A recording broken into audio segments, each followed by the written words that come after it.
This is Austin. I just texted you. Yes, hi Austin. How's it going? Going well.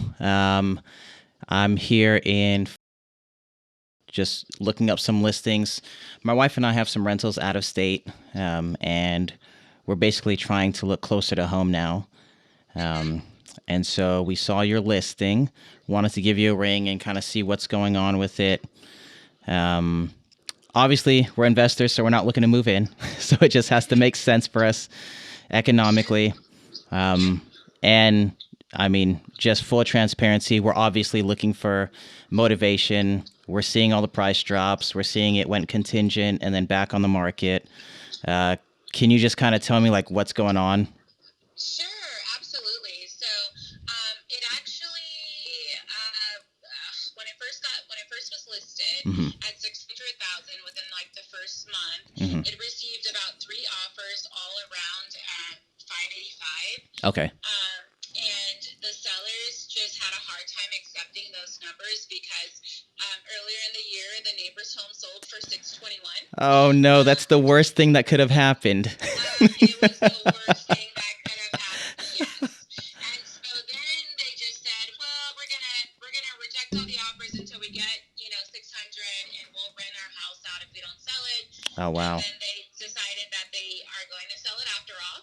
And then by then the market had another shift. It's Yep. been shifting. Oh So yes. then, yep. So then we said, well, we could drop the price and make it about what where the market is today. Right. And they actually went into contract. We were, 2 days, 5 days within closing, and the purchaser had to sell a home, and their buyers backed out, Ah and no. that's why it came.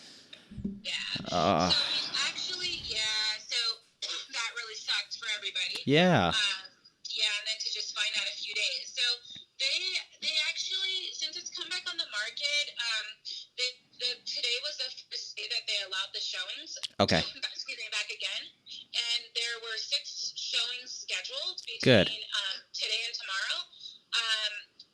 One person told me that they were submitting an offer, but obviously I haven't Sure. got it yet. Yeah. And then the rest of the showings are pretty much, there's like showings tonight for right now, like 3 tonight, and then there are 2 more scheduled tomorrow. Man, you guys are busy now. Yeah, so if you're following the real estate market, I will tell you that that we generally, like, our office generally stays pretty busy consistently, Sure. but it was a slowdown because sellers were having a hard time with the new prices, Oh yeah. and they were pricing their homes too high. Yep. And buyers were having a hard time with the interest rates, but now, beginning February, sellers are finally on board that Yep. they have to accept the new price, and buyers are finally accepting, okay, well, if I'm going to buy a house, this is my new interest rate. Yep. So it's picked up like significantly Absolutely. in our area. Like, it's just, we weren't seeing multiple offers. Right. We were seeing like hopefully one offer, right, if it's Sure. priced right. But now people are starting to price properties better, and we're noticing that homes are getting 2, 3, 4 offers in now. Right. I mean, it works against them when they have this idea of what their neighbor sold their house for, and they want to jump on the same train, but that train is long gone. Yeah. It's a different market today, and I see that July. That was, I mean, the rate hike started Memorial Day weekend, so they had just missed it. Oh, that hurts. Yeah. Okay. Yeah. All right, Yeah. that makes So sense. that's where they are today. What states do you, just out of curiosity, Yeah. what states do you buy in, or you have rentals in? Yeah, so we have rentals in Ohio, Tennessee, Okay. North Carolina, and here in the Bay Area. All the states that come on my alerts on best places to invest. Oh, perfect. Do you guys have any rentals or any investments as well? We do, yeah. I have quite a few investment properties in Solano County. Very cool. And then we've purchased out in Atlanta, but Oh, wow. we've been exploring which states to buy in, and we've been looking heavily in Tennessee. So, Yes. Tennessee has done us very well. mhm. They've both. We only have two rentals there. Most of our investments are in Ohio, but the two in Tennessee have already doubled as far as market value, and we've only owned those ones for I think like 2.5 years. Uh, Oh, they're yeah. just Wow. outside of Nashville, so it's perfect area, right? It's the same thing like Solano County to San Francisco. It gets the same Right. appreciation, but not the same price tag. So, Yes. Yes. so we lucked Yeah. out. Oh, that's so Yeah. cool. I love when And agents have investments. That makes the conversation a lot easier. yeah, yeah. So I totally get it. Like, your call, yeah, I totally get Yep. it. And I love hearing talking to other investors because I'm like a firm believer on real estate being a wealth building tool and flow without 100%. the transaction working for the person, Yep. right? Like you 100%. can create so many kind of deals. Absolutely. Now, let me ask you, Rihanna. I'm looking. Obviously, where you guys are at. Are you guys back at 550? Okay, 550. What is? I mean, because it's not just price for everyone. Sure. What kind of offer? Like, what do they need? Do they need something that's going to close quick? Do they need someone to waive contingencies? Like, what do they need? Right now they would like to close fast, but they would like at least a week of a free rent back as well. Got it. Because they need the funds to move forward, and so Got it. they're kind of at the point of being exhausted and Sure. frustrated with the process. Well, yeah. When you list it, when they want to list it at what their neighbor sold their house for, this Yeah, is what happens. yeah, But nobody knew yeah, it was going to happen. So, and yeah, they're not. These are homeowners, right? They're not investors. They're not correct, close to the market as much as you and correct. I are. So, Hmm. I mean, if I were in their position, I would have asked to list it at the same price too. So I get it. Hmm. Um, okay, now based on what you've heard from people who have walked through already, where do you expect these offers to come in? Basically, I don't want to send something that's like offensive Sure. as far as an offer. I will say we're not always the highest offer, but we do close Hmm. 100% on everything that we submit an offer on. And so Hmm. there won't be any issues with, us being contingent on something selling or us needing any kind of financing to be approved. We have everything lined up for us. Where would we have to be number wise if they know for sure that it's going to close in comparison to, what you've heard or what you've seen come in? Hmm. Well, I will tell you that the last offer was in at the list price and it appraised there. Okay. Um, so, and they were having, and they didn't want to drop the price any lower than where it was. They just Hmm. didn't want me to list it any lower than the 550. Right. I don't know what's going to come in because I know people are looking for sellers credits to buy down the interest rates. We did. I Yeah. mean, these reports are about 7 months old now, but we Sure. did do a home inspection and Okay. roof inspection. We know the buyers from the previous transaction had a pest inspection that was Oh, pretty perfect. clear and nothing there really. And so I think for them they want certainty. Right. But I think that they're probably it kind of just depends what comes in, right? Sure. Of course. Of I course. suspect the offers are going to come in around that number that the current list price is. I mean, I would think. I don't Right. know. But yeah, so Okay. that's kind of where I wish I could tell you more No, info, no, but that's fine. I've been in the situation where, we'll send out a seller or an agent will say, just send an offer. And I'm telling them, I want to submit the right offer for the seller. I don't right. just want to submit an offer. Yep. And then we send one in and they're like, oh, that's offensive. And I'm like, I told you. Right. Yeah. I told you what I was I intending think to do. exactly. Yep. No, I totally understand. I know that when they first, so we had the three offers in at 585, and Okay. then we had offers that came in kind of around this number.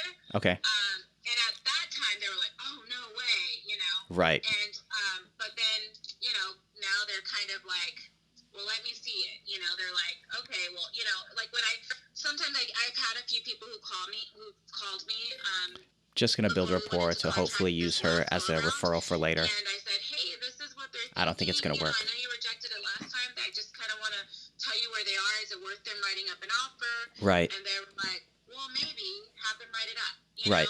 So, Okay. but we ended up, no one actually wrote it up, but the one that we got that was contingent upon a sale. Okay, that makes sense. Yeah, okay. Yeah, my whole philosophy on this on investments is I don't want to send an offer to everyone. I want to, send the right offer for the seller if it makes sense.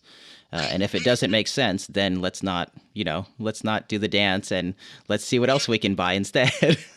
So, Exactly. No need to waste anybody's yep, time, right? exactly. So I just have one more question, and this is just the numbers and the analytical mind I have. When I look at this property, when we look at investments, we're looking at, how can we create the best offer for the seller? And what we do is we go in and we look at the house and how much it was purchased for, and we do a rough estimate on how much the seller will actually pocket, like after concessions, after agents' commissions on both sides, after closing costs, after all the months of carrying the mortgage without it selling, right? And so we try to guesstimate, how much are they actually going to make, and is that the reason that they're stuck at that price? And the reason I say that is there could be a way, if they're concerned about how much they're going to profit, there could be a way where we help them make more money, and it doesn't have to be at 550, right? We're not going to ask for concessions. I think those days are, personally, I think those days are kind of past. And I'm unrepresented, so there is no buyer's agent, so there's no commission on that side. Right. And we can figure out closing costs. Like for me, everything is negotiable if it works for both parties. And so is the 550 what they're stuck at, or is it how much money they're going to make on the sale that they're stuck at? If that makes sense. I hope I'm. Yeah, no, it does. I think what you just said made a lot of sense. So if you're saying that you're self-represented and and you're not then that's something that I certainly can present to them. Okay. And they understand that, and they're looking at a certain number. So if that's part of it, and I can say, well, they're willing to waive their the buyer's agent commission that I was offering to them, then right. They understand that. Okay. I'm certain that that's something that they can understand. Okay, perfect. So, all right, that makes sense. What I'd like to do, I don't know that I have your email address. I'd like to just send you over. It won't be, usually what we send over is basically like an LOI. It's just a rough term sheet. And then if it's something that your buyer agrees upon, then we'll send out a purchase agreement. Is that okay? Yeah, that's fine. Yep, I can certainly present it to them. Okay, great. And then, Rihanna, where would I send that? What's your email address? Yep, it's rihanna.reese@gmail.com, and I'll spell that for you. RHEONNA.Reese, REES as in Sam, @gmail.com. Okay, perfect. Thank you so much for having a first last name at gmail.com and not something crazy. I've heard some crazy email addresses even from agents, and I'm just like, I don't know how you do business like this. It doesn't make sense to me. Okay, well, let me look through this. My wife is the ultimate underwriter and decision maker on our team, so I'll have to, yep, as it should be. And so I'm going to run this by her and see if it's something that we can send an offer on. And then, Rihanna, if you have anything, any other listings that have kind of been sitting, maybe having some trouble to sell, go ahead and send them over to me. I'd love to look at them. We've purchased homes a million different ways, because sometimes it's not always, traditional sale isn't always the best sale for the seller, and sometimes they just don't know their options. And so if you have anything that's, been sitting a little while or just hasn't been moving, or somewhere, a listing where a seller needs a quick close and you don't even want to have to go to market with it, send it over. We have all of our financing lined up. We can come in cash. We can come in, whatever we need to do to make it work, as long as it works, for both parties. So what I'll do is I'll send you a term sheet tonight after I talk to my wife, and whether or not it's a yes or no, would still love to save your contact just in case there's anything that comes up in the future. Sure, yeah, and I'll do this. Yeah, I'll definitely. I know you texted me. If you text me the Yeah. contact, I'll give you an email. Yeah, I'll save it. Okay, perfect. Sounds good. Awesome, Rihanna. Thank you so much for your time today. You're welcome. Okay, thanks. Have All a right. great day. Bye bye.